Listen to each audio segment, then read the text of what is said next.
Hey, it's Sergeant Locksmith here. All right, we're going to change the battery on your 5-button smart key. This remote here, all you need to do is right here at the bottom, go ahead and hit your release. The remote will come apart. When it does, when you look up in there, you'll see you have where the emergency key was and then this flat spot.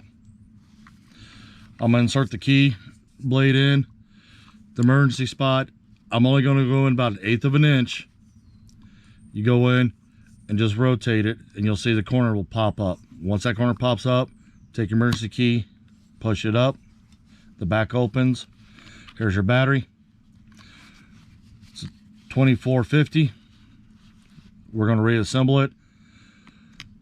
Put the battery in, positive side up. And you notice it doesn't want to stay in there. You will move the battery and it will actually sit under a little lip right there. Your back part of your remote is actually what holds the battery in. Go ahead and put it back together, squeeze it, take your emergency key, put it back in, and you're done. You've just changed the battery on your remote. Thanks again for watching. Sergeant Locksmith here, and let's stay safe out there.